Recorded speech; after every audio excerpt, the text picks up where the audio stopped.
Hello, everyone, and welcome to Real Politic. I'm Sandy Plunkett, And I'm Joanne Gray.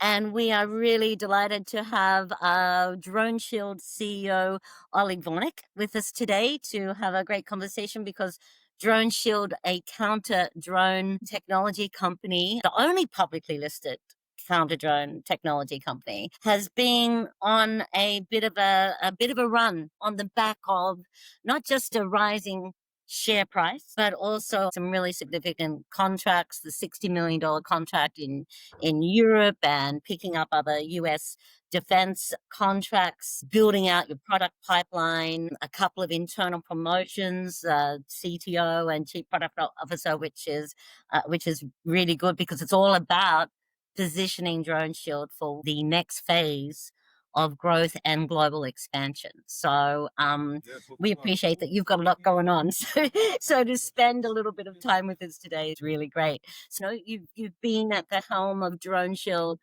for a decade or more, right? How are you handling your overnight success? Thanks, Sandy and Joe, and appreciate you guys having me on the program. It's been a great journey. So in the first few years, we literally lived hand to mouth. We listed really early in 2016, about a year or two into our life as a company, and we at the time were micro cap, so we listed on about 25 million market cap, raised $7 million. And for the first maybe even 5 or 6 years, it was maybe raising $1 or $2 million at a time, always being 3 months away from running out of cash. And the counter drone industry really didn't exist at the time. Everybody thought that small drones is just kids' toys. So why would you have protection against what you buy children for Christmas? So yeah, it's been really tough because you basically 3-6 months of cash flow at best at any given point in time, and you just continue to push and hope that eventually the market will catch up and the customers will see the demand for the equipment. But what the time really gave us is ability to fine tune the technology, build out the team, and so when customers started showing interest in our products, we're there. And in defense, it's very much a first mover advantage. If you're there capturing the customer engagement, then they really become embedded with you and they start giving you their thoughts and the information. And like, for example, tomorrow, if Sandy, you and I would decide to create the next tank and we'll turn up to the US Army and say, hey, we want to build a better tank. They'll be like, no, we already got our tank. We don't want another tank. I don't think that's in my calendar, but I'll fix that.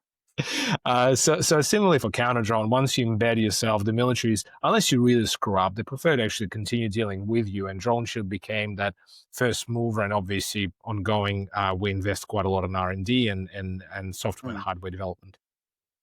Interesting, because even though you were way ahead of the market, not just counter drone, but drones, right? And a testament to your leadership, I think, Oleg, is that you clearly just sort of said, okay, right, we're going to use this time to really get the R&D and the product market fit right, and building the relationships clearly that you needed for sales contracts. Did it take longer than you thought? It's hard to say. I mean, I don't know if I'd do it again if I knew everything I know now. I think so a lot of our senior team has been around since very early days, right? So Angus Bean, who's our chief product officer, only been around for maybe 6 months longer than me, so 6 months shorter than me, sorry. So Okay. he's essentially our employee number 2, with me being employee number 1. And as I often talk with Angus, we sometimes think, geez, like in the early years, I think we just thought that, well, we'll give it our best, and if it doesn't work out, it doesn't work out. I don't think we ever thought this is going to become as big as it is, and we just sort of rolled with it. It's like, okay, well, we survive another day. Great, we'll just keep pushing. So you kind of just go and I think running a business like that is a bit like you're running a marathon, except you don't really know where the end is. You just kind of keep going and hope for the best. So, Oleg, could you tell us a little bit about the building that team? Because it must have been a little bit rocky at the start, with the founders and the original developers of the tech and listing on the Australian market, which at that time was seen as some sort of pathway to liquidity and to the US market. So tell us a little bit about building up the team and how that happened. So the company started by 2 US scientists, John Franklin and Brian Kearing, having an idea that you want to develop acoustics-based drone detectors. And the reason why acoustics is because it's actually technically easiest, it's least export control constraint, it's the cheapest. You're basically having a sensitive microphone with a bit of a process at the back end to separate the sound of drone buzzing noise from cicadas or jackhammers or something else. And so when they got funding from a New York-based fund, which is what they were asking, the condition was one, ASX listing as means of essentially eventual liquidity out for the fund, and also as means for the company to raise money. And second, for me to come on board, as they needed somebody commercial to run the business. I was a banker with Royal Bank of Canada in Sydney in the industrials M&A team, and I was kind of over my 10 years in banking, and so I jumped on board to do And the as CFO, right? as CFO. Yeah, so the company needed a person who was experienced in being on a C-suite of a listed business. So they picked a guy who was previously as a CFO of an AIM, so secondary London Exchange, of an AIM Yeah, listed company. yeah, So he was a CEO through the listing, and I was the CFO. And then about 6 months in, the board basically decided that he yeah, wasn't really up to scratch, so they yeah, replaced him with me. And this was the end of 2016 or early 17. And I sort of yeah, ran from there. yeah. So the thing about, I think, early stages of any business, it tends to be a bit more volatile, and you have particular types of personalities that I think get attracted to very early stage businesses. And as you become kind of more uniform as a company, a lot of those wrinkles tend to get ironed out. So the two original founders, as the company grew, they just didn't really fit with the rest of the business. So they parted ways in the first 2 years of the company, and we basically started hiring more and more engineers. The technology changed entirely. So I'd say the Uh-huh. only real overlap from when we listed to what we're now is probably the company's mission being counter drone and the name and the Okay, logo, but the tech is entire. I mean, tech is now about radio frequency, integration of sensors, hardware, software. So we don't even do acoustics at all. We right. integrate third-party acoustics. In fact, we completely moved away from it because what we offer now is just so much more superior for counter drone.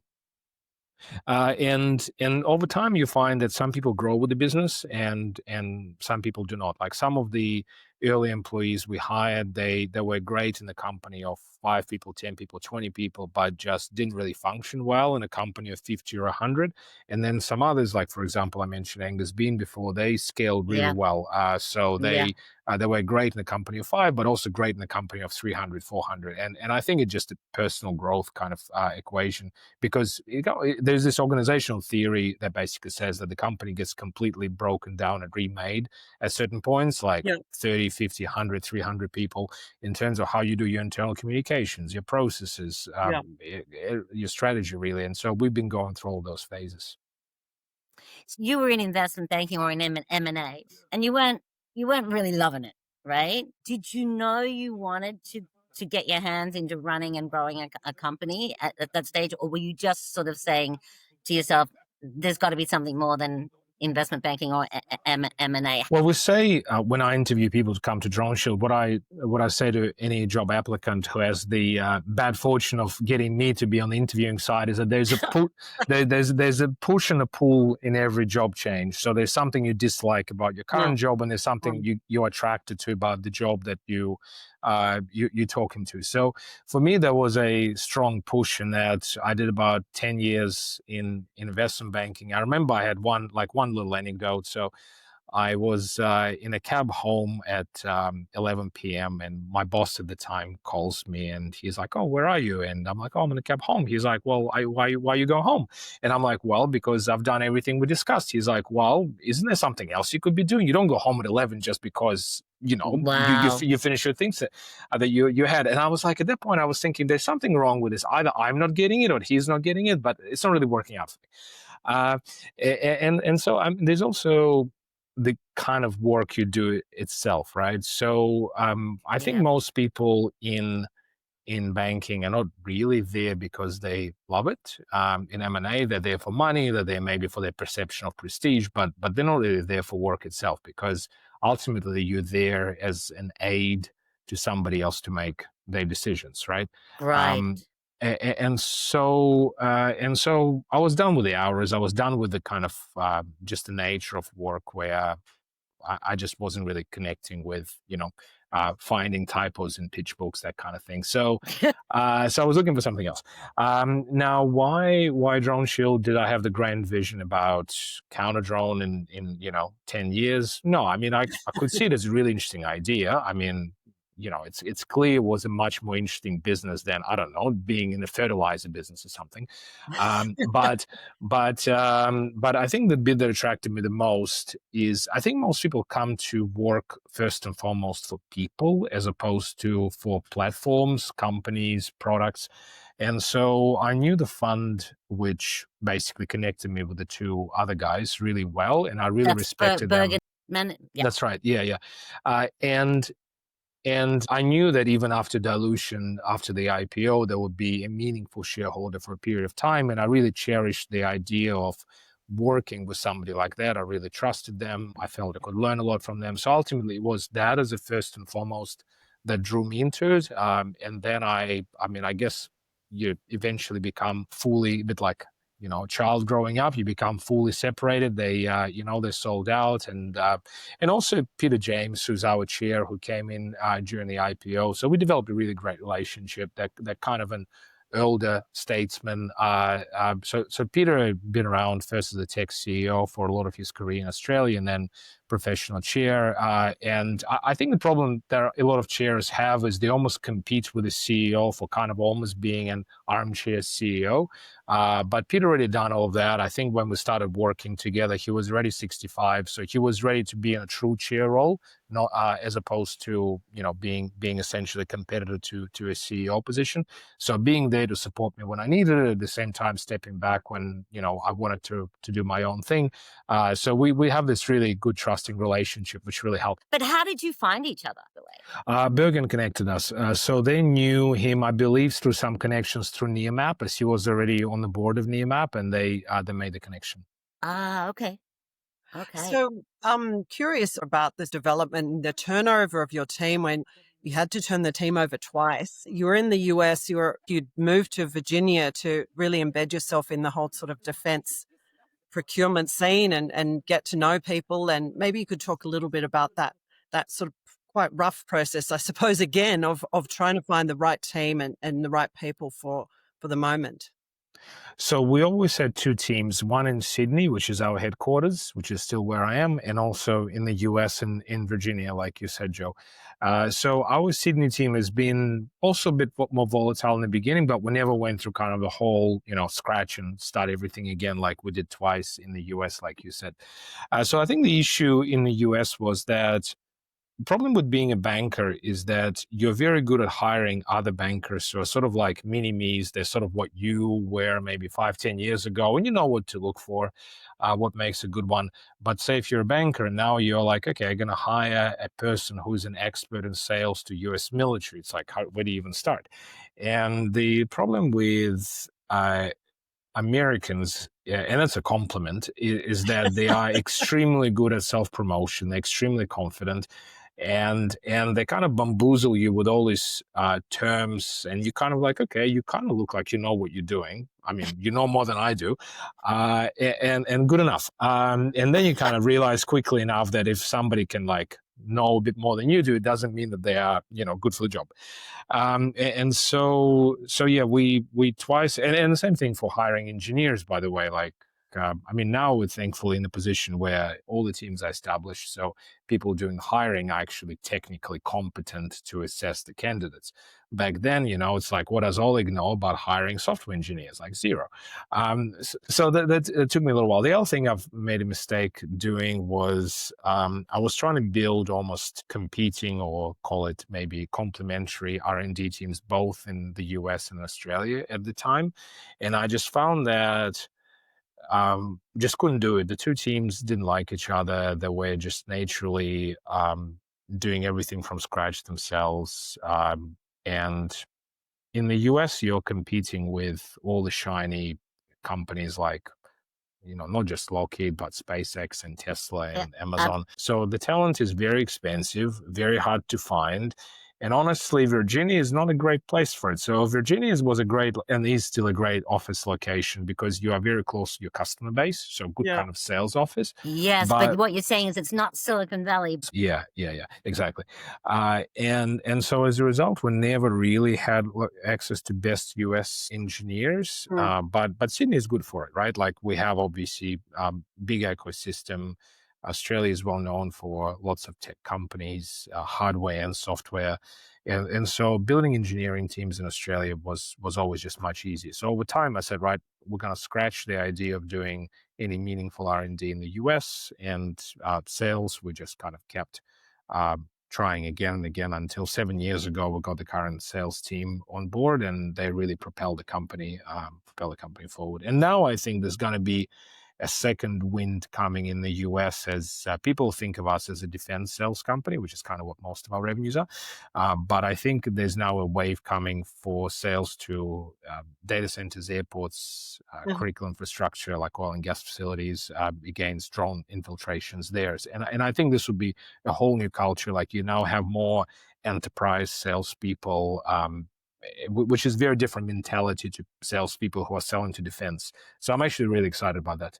We want to get into that because that is a significant shift, and it does seem to be very much a part of the future, especially if for some reason there is a outbreak of peace. Trump may engineer in some way, given what he's trying to do with China. But I also want to just touch on building an R&D team in Australia. It does make sense, but it's also what you've been able to achieve, which I know, having worked in tech in Australia and outside of tech, that often Australia's undoing is we've got the R&D and we've got really good skills, sort of broad, not necessarily deep. But what we don't really have is a product focus and a commercial focus, right? I'm really interested in what that dynamic was like in your mind and with your team, and how that has evolved over time. Because I often hear from other serial tech founders that you never see a job offer in Australia for like a sophisticated product development guy or girl, right? Because we just don't think in terms of product and company building. Would you agree that that Australia sort of lacks a product and company building focus when it comes to tech? 100%. So it's interesting, when we first done the role split that we talked about at the start of this conversation. So instead of just CTO, have also a CPO, Chief Right. Product Officer. This was actually learning evolution for me as well. I'm like, well, what's the difference? And I think a lot of people have no idea, what does a product officer actually do? And a chief product officer in a tech company, and this is really a hallmark of a tech as opposed to a defense company. I don't think you'll see traditional defense companies having product people or chief product officer. So their role really is to say, okay, here is the roadmap for the rollout of the actual products. And inside of those products, you have the technology, and then it's the job of the CTO to then just get the technology across the line to embed into the products that the CPO deems appropriate for the marketing consultation with the customers, with the sales team.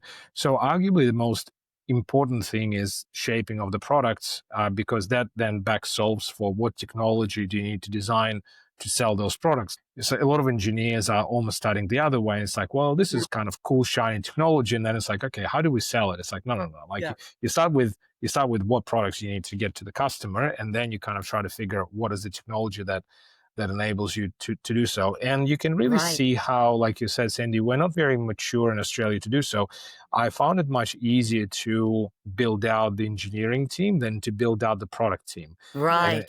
And in fact, for our most senior product guy, we had to import somebody of 20 years product experience from California because they just doesn't exist here. Look, I think there are success stories, obviously, not just Canva and Atlassian, but you have Cochlear, you have ResMed. I actually think medical devices are a great analogy to what we do, because say if you're making a heart pacemaker, you kind of have it not working 10% of the time. So you have that reliability expectation. So that's a great thing compared to kind of, move fast and break things mentality, which can be helpful, but on a battlefield when you need reliability, it's a bit more difficult. I mean, if your Windows system goes down, it's frustrating, but if something you're relying with your life on goes down, it's a bit more of a problem. But at the same time, it's very important to also have fast cadence, which is sometimes missing in the medical device industry because it's obviously super regulated. Yeah. So you kind of want the cadence of the tech, but at the same time, precision of the medical devices industry. But yeah, I mean, it's funny. I think from day one, the fact that we said, look, we're not going to sell much in Australia. Like no Australian defense company that's successful can really be, I think, relying on the Australian market. Even though we are 12th largest defense spend in the world, most of the money goes towards very large, expensive platforms like submarines and jet fighters. So there's actually not that much at all left over once you account for those.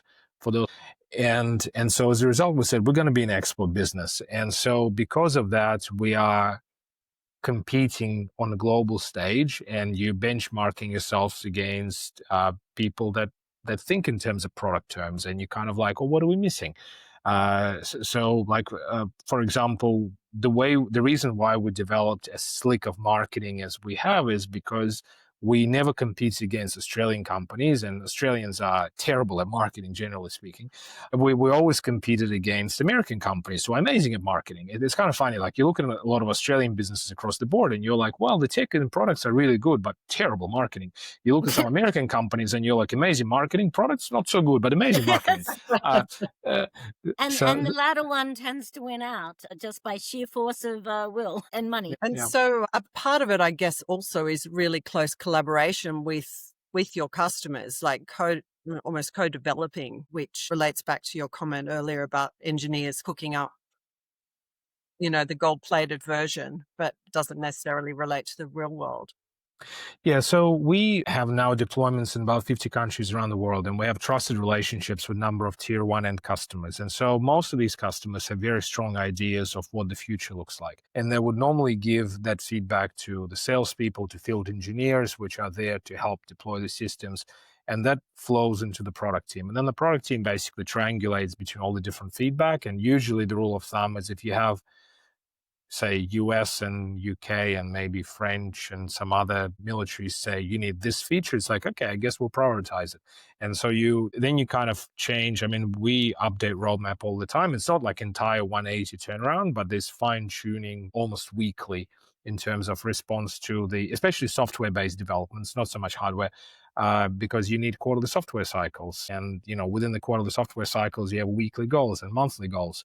And then you kind of push it out every quarter to customers. And then we have artificial intelligence engine that will be releasing our third generation engine next year that we're super excited about, which will learn fully in real time. So there's no lag at all. You just basically have to maintain it. So all of that is super exciting for us. But yeah, ultimately it links to feedback from customers. You've got some massive scaling of production that you want to orchestrate over the next year or so. What are your big challenges there, and what are some of the concerns about how in Australia and the US and Europe as well?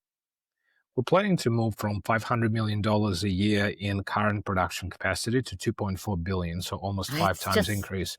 It's quite a lot by end of next year. So, that's 12 months time frame. That's being done in three limbs.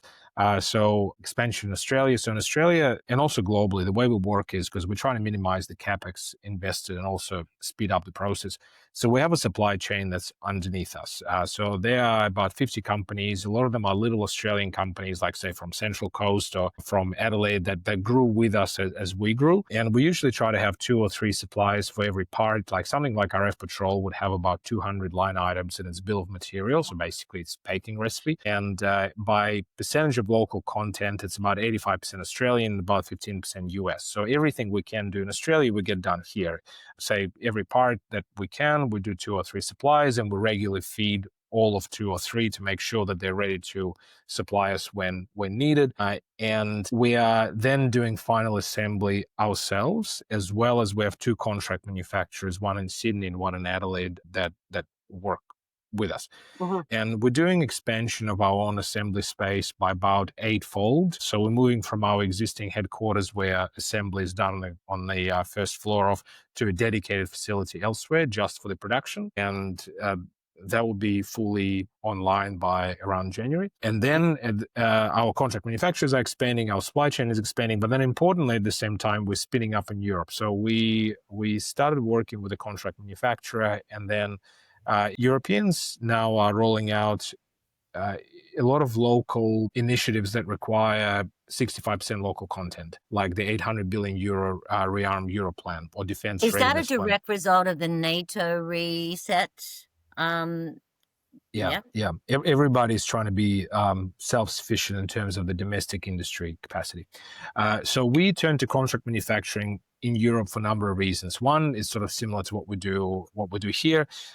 Contract manufacturing enables you really rapid and low capex startup because you're not having to fit out a facility, hire employees, but also critically, you can talk, and they're usually people that develop that build hardware for big defense manufacturers and so on. So they're already pretty experienced in this kind of thing. And they would have their own Rolodex of their local supply chain. So you basically sit down with a blueprint of your product and you basically say, right, what can you do locally? And they're like, well, there's Bob down the street. He can do the plastics and, whatever. So with that, you can very quickly get to the 65% local content. And then you still import some things out of Australia, out of the US, and then they put everything together. That meets the requirements. So that'll be all up and running in the first quarter of 26, we believe. And then we're also doing the US, again, same thing, sort of assembly, final assembly type situation, where that'll be probably up and running by mid-26. And altogether, it will come to about 2.4 billion capacity by end of the year.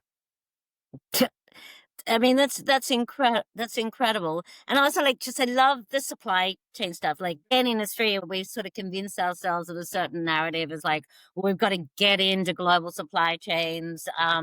We've actually got to build one locally. The mistake that people make is they may not have a particular skill for counter drone tech, but they do have adjacent skills. And what you've actually got to do is you've got to find those adjacent skills. And what I've heard over and over is you can build local supply chain skills here, right? Yeah, beginning is the hardest because you're still trying to figure out what you need, and also companies don't really know about you. And there are many ways to do it. So there are trade industry associations that a lot of these manufacturers belong to. So you kind of go into almost like a manufacturer trade association, and you're like, right, we're looking for A, B, and C. Who are capability providers that you have? So I'd encourage any supplier to be part of as many associations as possible, because then they basically promote their members to people like us. And then as we became more well-known, people started to contact us and they're like, hey, we have this capacity to do this or that. And then our engineering team would then go and visit them and sometimes would engage them on exactly what they're asking, or sometimes would say, well, actually, no, this doesn't fit, but you have this other thing which we're interested in. And then you just start working more and more with those guys, and they, you start with smaller batches, and then you kind of scale up. And we're always interested in hearing from more companies because it kind of makes us more resilient as well. But I've heard this before. I've asked other manufacturers, where do you go to source talent and supply chain connections, like the industry trade shows, and it's not rocket science in that way. You've got a pool of people that are always on the hunt for new opportunities, and it's just not something that is talked about in our media nearly enough, and certainly in our business media. Old-fashioned handshakes and conversations over really bad coffee and sort of Monte Carlo biscuits. I'm wondering, Oleg, I mean, that, staying at the front edge of innovation, given you've talked about being up against Chinese made drones that have functionality that are going into the sort of civilian space that have sort of military functionality. But how do you, what are your biggest concerns with respect to staying at the leading edge of innovation? We're actually, like you said, Joe, we're less concerned about our counter-drone competitors, as we're pretty comfortable that we can stay in front of them, and more trying to make sure that we are up to date with what the Chinese and the Russians are doing. Now, the good thing is we actually want them to innovate, because the moment drone manufacturers stop innovation, the whole counter-drone industry commoditizes, our gross margins collapse. And so we want them to innovate, because that's what's keeping us in business, and I'm sure they will. There's no real step change where I don't believe there'll be something the Chinese will dream up tomorrow about, and that will just kill our business. Rather, instead, what we're seeing is incrementally more difficult drones to detect and defeat. And that's kind of what we are spending more and more time chasing. Now, the good thing is that you could be Chinese, but physics is still physics. The laws of physics still apply to you, and there's only in so many places you can hide from us. And I think also this game is becoming more and more software enabled. So they're investing more and more into softwares that kind of hitting the limits of hardware, and so do we. And our customers, importantly, don't expect us to be 100%. So we give a fence analogy. So you can climb over fences, you can cut holes in fences, but people still do fences because it keeps the other side out, at least to the best extent possible. So what we say to customers is that we are the best in the game, and we continue to innovate faster than anybody else would, which is what's keeping and customers understand that nothing is 100%, right? So I think I sometimes get investors who come to us and they're like, well, what about drone that does this or this or this? And it's like, well, you don't need to be perfect, but you just need to keep getting better all the time.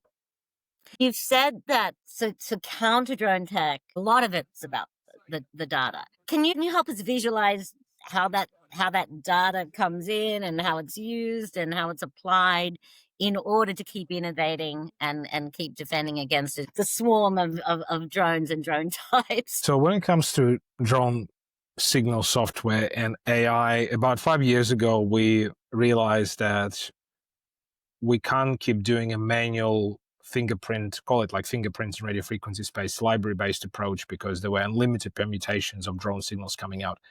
It's actually very similar to what militaries found 30 years ago, because back then, if you are operating a frigate, the way radar works is by bouncing energy out and then basically detecting what comes back, and that's how they track targets.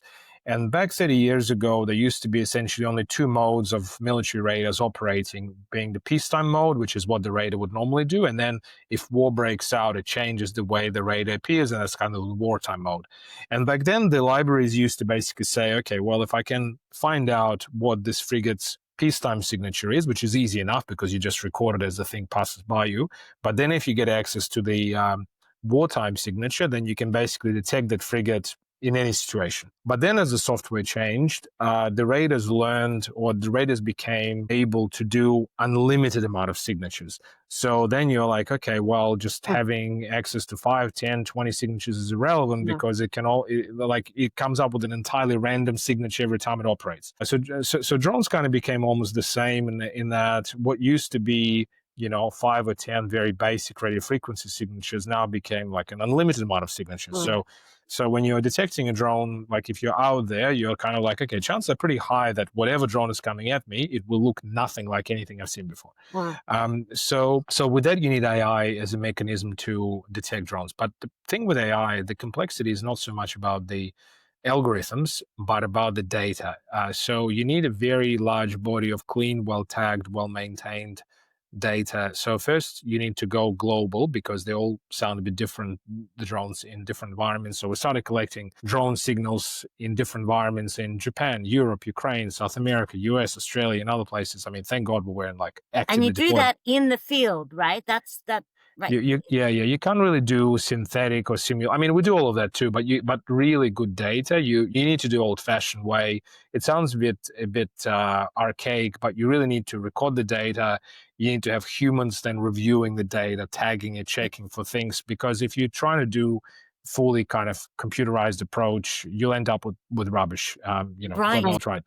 There's a lesson there. So we have several teams of basically data engineers who are, data annotators who are adding that human element to what the machines do already. So with that, we obviously now have also a large amount of devices always in the field. They collect additional data plus through our own testing. And so as a result, that set of AI engines always gets better and better as they as they receive more information. So today we basically keep collecting that information. Every quarter the engine learns from that, and then the next generation of the better engine comes out. And then, like I was saying earlier, there's a generational leap next year where there's an engine that'll be able to basically, instead of sending the data to us, we are creating the learning opportunity, and then the engine gets pushed back every quarter. The engine will fully learn right in the device in real time. We still will want to receive the data to basically monitor and just make sure that we keep an eye on the process, but it'll be kind of fully learning within seconds in real time of the new things it sees that it never seen before. And also, of course, by centralizing it from our side, say, for example, the engine might optimize from environment in Ukraine, but it doesn't know what's going on in terms of the latest developments in Japan.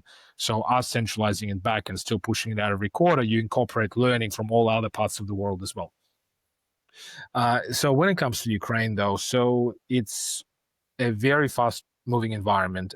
So I would say that most of the innovation is actually in the drones themselves, not in the counter drone over there, because drones, I would say, even though the two are very closely connected, drones as the industry are very Lego-like. So you basically have your pieces. So you have your flying chassis, you have your blades, the camera, the sense and avoid system, the comms module, and you can kind of put it all together, and then you experiment with what comes out. And both the Russians and Ukrainians have been doing this really well.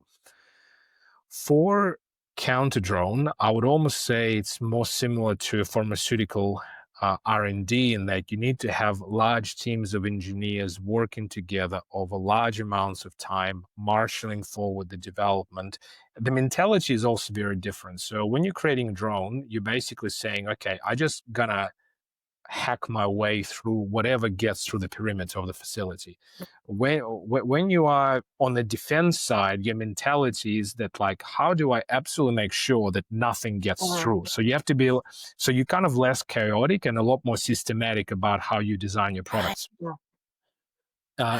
And so I think what they say, I had this Australian Army brigadier tell me once that the classic kind of the Army doctrine is that when you're attacking, like, you expect to probably lose in certain cases, like, say, airplane attacks. Like, if you think of World War II, you might lose 90% of your force, but you'll still be successful with remaining 10. When you're on the defensive side, the moment you lost 20%, you're done. Like, the other side will get through. So it's really important to have a very different mentality when you're on the defensive side. Then we're finding that Ukraine is also where the rest of the world is learning its techniques. So like an anecdotal evidence we find is that in Latin America, where we are providing our equipment to government agencies for fighting the narcos, the anecdote is that you have both Colombian and Mexican gangs send their members for work experience on both sides of the Ukraine conflict, so enrolling into both Ukrainian and Russian military. Wow. And then they kind of learn the techniques, and then they come back and basically embed the learnings, the best and the latest into the local warfare in Latin America. It's pretty insane. That's extraordinary. Could you talk, Oleg, a little bit about Project Land 156, because you're now working with the ADF, this sort of much more rapid attempt to increase capability within the ADF. Does it relate back to AUKUS and your role there? So Land 156 is the rollout of counter-drone systems across Australian defence and also overseas bases. The project went through phase 1, which is acquisitions of trial quantities of mostly dismounted, so handheld, but also on vehicle systems. And we have been a meaningful recipient of that. So we got about 6 million out of, I think the total is something like $30 million spent across a whole bunch of global suppliers, but these are just initial trial acquisitions. There's going to be a lot more. Then the government appointed a system integration partner, or SIP, in Leidos Australia. So essentially it's in a program administrator role. So Leidos Australia expertise is, they're not so much a counter-drone expert. They, in fact, have no experience in that, to my knowledge, in Australia. But their core experience in running large programs for Australian government. So, for example, they do stuff for Air Service Australia in Australian airports, in completely other areas. And so their role would be essentially administrator, advisor to Australian Defence Force to do acquisitions. And so we're waiting on the start of those planned acquisitions, which should commence in hopefully sometime early 26. And this would be probably initially trial quantities of different gear for around bases, around vehicles, and we believe we're pretty well positioned for that. In some cases in the past, like for example for Air 6500, which is essentially a missile protection system for Australia, the government chosen to have the same party as the administrator as well as the supplier, being Lockheed Martin in that case. But here they've decided, and I think it makes I think it makes sense to have different parties, because there would obviously be conflict of interest if we would be program administrator and then would assign contracts to ourselves, which is I think what the government was seeking to avoid when they appointed Leidos as the SIP.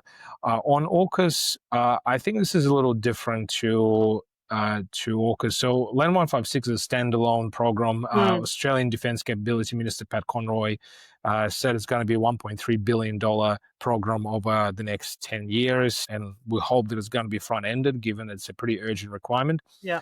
AUKUS obviously is first and foremost about the nuclear-powered submarines, and you guys have been all tracking that in the news, and also a degree of ITAR information sharing, which I think we're still seeing how all that is going to play out. We are not really involved in it as much. So I guess we went through administrative steps there.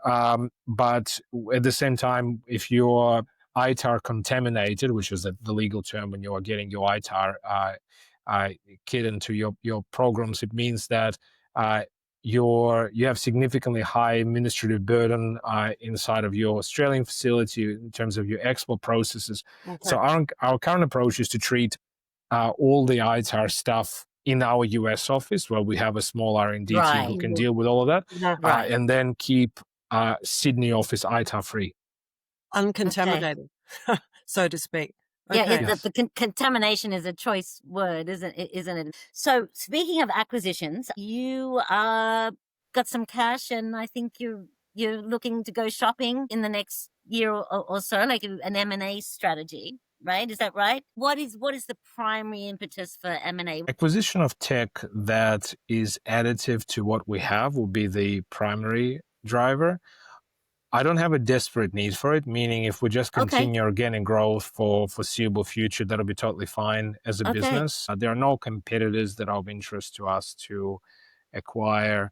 There are some technologies, like, for example, passive radars, that I'm curious about. So the difference between traditional radar, like an active radar, which works by balancing energy out and getting different reflections and then recording it back and tracking objects, and passive radar. So passive radar uses background illumination from things like terrestrial networks, cell phone towers, and how that interacts with flying objects. So you are tracking objects without giving away your location, which is what an active radar would do, which is important when you have Russians or the Chinese on the other side, because anything that emits will attract their attention and potential artillery strike in your direction.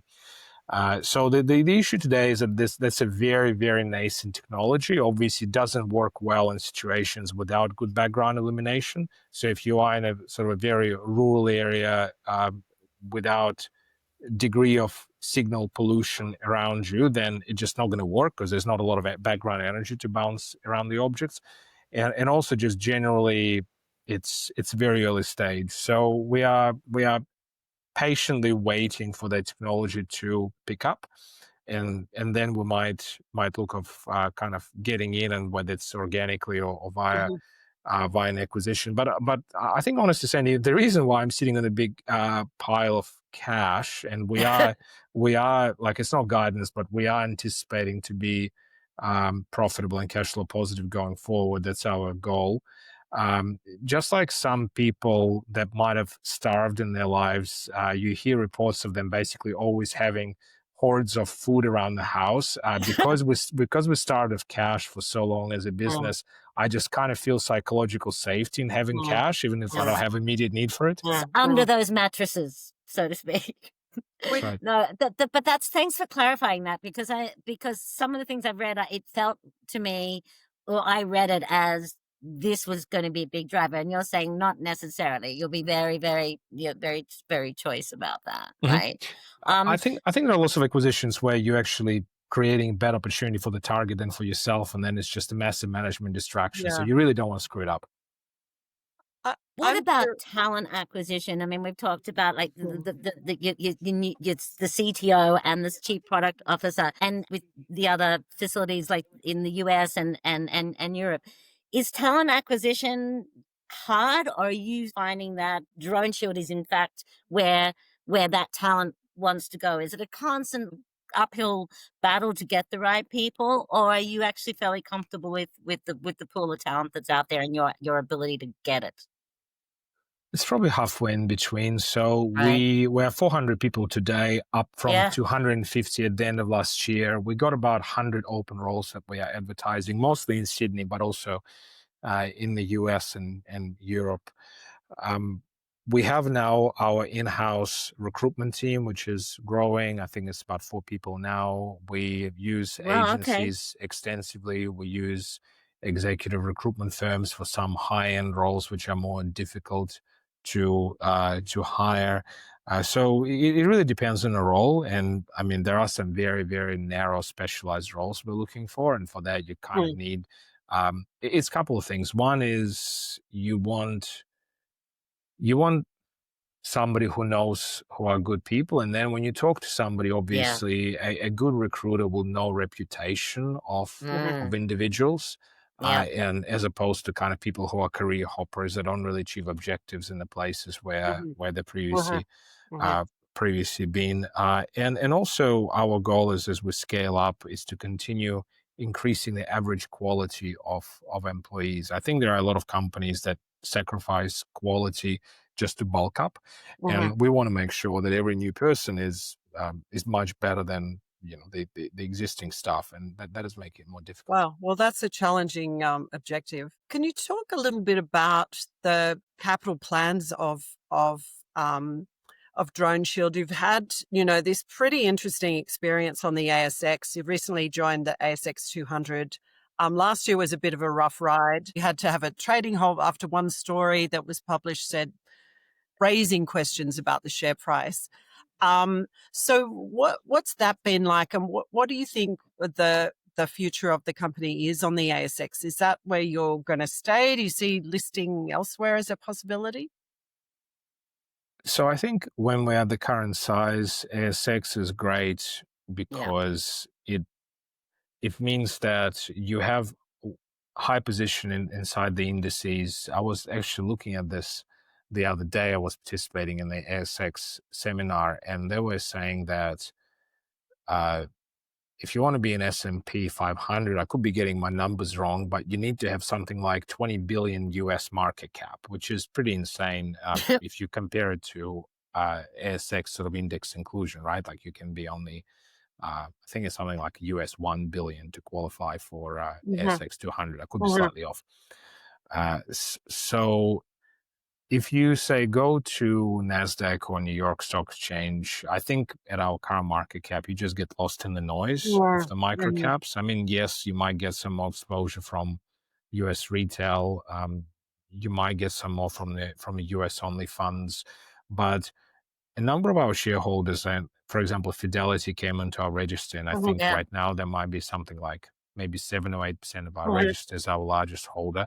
They're Boston based, and they have mhm, mandate to invest in ASX listed securities. So there's no issue. I mean, especially if you are mhm, a pretty specialist company. So mhm, at the start of this, we're talking about how we're the only counter drone public listed company in the world.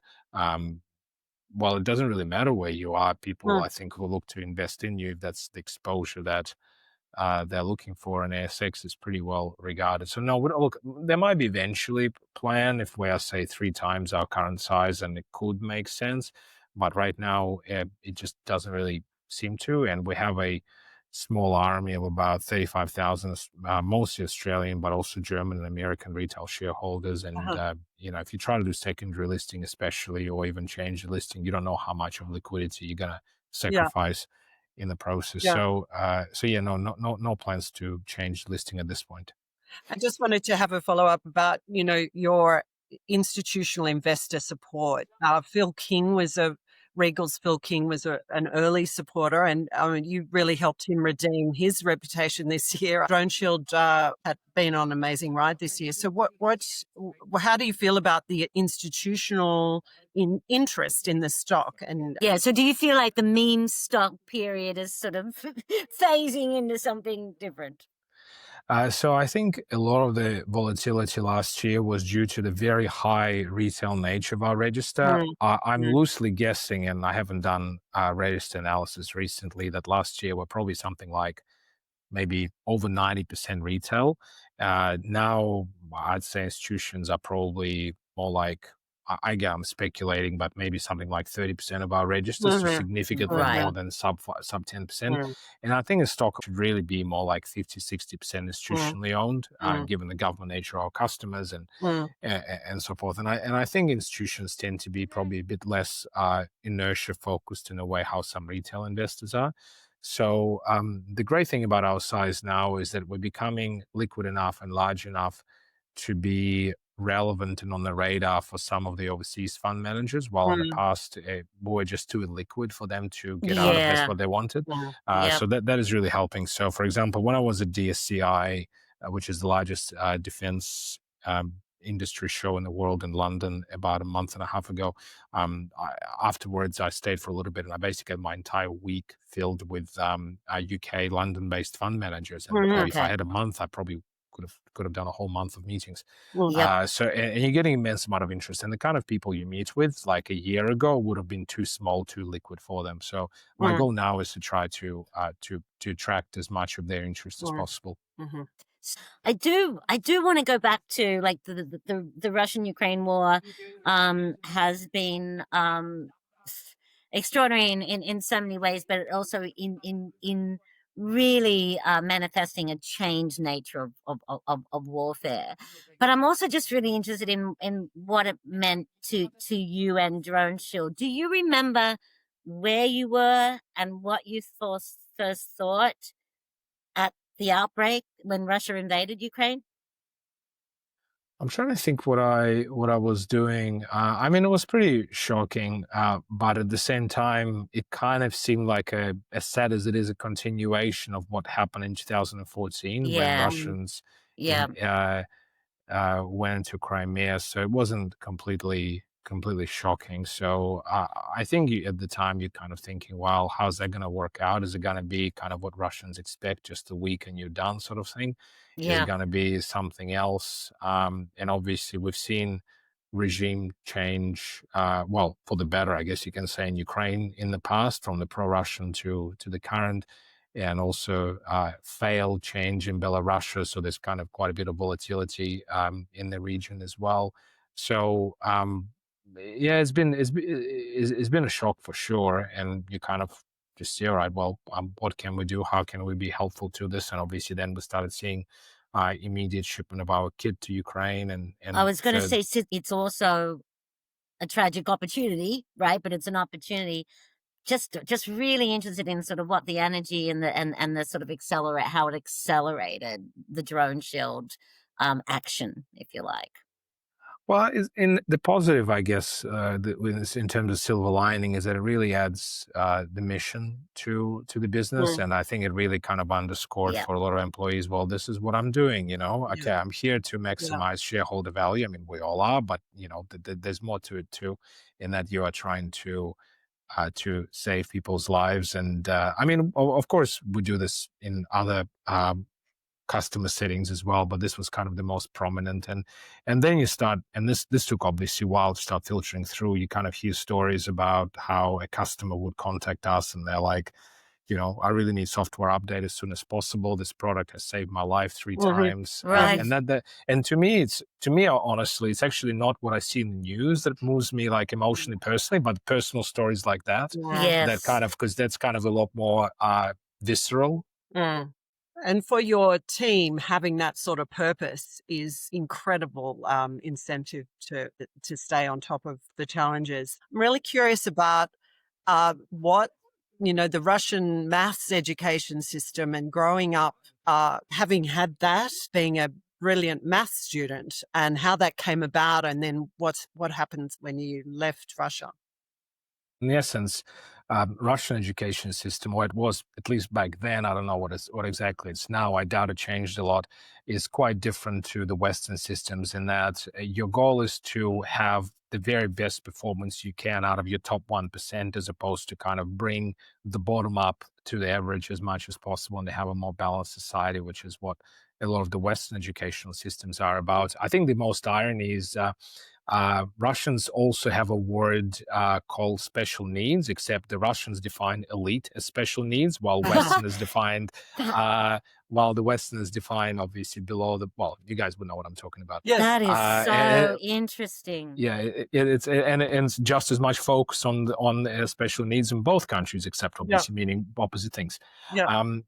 And so I was fortunate enough to be in one of those, and I mean at the time it was painful. I mean, don't get me wrong. I mean, you feel proud to be part of it, but it's remarkably difficult. You kind of have no life. This is kind of, I mean, it's almost like training for Olympics in many ways. And also culture, I think, is a bit different. While, say, like for example, in Australia, there's obviously a very strong focus on sporting prowess and Yeah, and fitness, math is optional. or STEM, maybe more broadly STEM. speaking. And I think it's almost the opposite in the kind of school system that I grew up with. I'm not saying there's like a right or wrong way of doing things. I find that, like for example, another important point of difference is that, and again, no right or wrong. I think that probably the right is somewhere in the middle between the two, where the Western system is kind of like everybody gets a prize and everybody's important. Let's promote self-esteem. Yep. Russian system is pure intimidation and fear. Where the concept of bullying is like bullying is encouraged if you're a teacher. Yes, character building. I mean, We see that in the leadership. How would you change Australia's maths system, education system? Because without more highly skilled mathematicians, we're really, going to struggle to maintain any sort of leadership or even just keeping up with everyone else. I don't really know. I don't think there's a simple solution. I mean, so I grew up in New Zealand after Russia, and I think New Zealand has much more of a tall poppy syndrome than Australia does. I remember I was in a Catholic boys-only school in New Zealand, in Christchurch, which happened to be just a good school, which is why I enrolled there. And I mean, you have to be a member of some kind of a sports club. It's compulsory, and the closest I could pick to my interest was member of the chess club. And the amount of abuse I copped over that was significant. So I don't think there's a simple thing. If something is celebrated, if something is seen as to look forward to, then obviously it's going to be seen as role models. Yeah. So kind of how do you create role models so then students look up to that and they're kind of like, well, this is what I want to do. How do you have parents to encourage people to kind of go in that direction? I don't think there are simple solutions. I think if there were, it would be implemented already. Yeah, right. And your mother was encouraging you? Yeah, no, for sure. So, well, I mean, in the sense that I think it's like one of these. Her approach was always kind of like a gentle one in that your parent kind of tells you not lies, but the parent tells you, oh, you're good at something. And then if they say something enough times, you kind of start to believe it yourself. And then you're like, oh, I'm good at this. So, and then you just start doing more of that. And maybe eventually you become good at it, even if probably that was not true to start with.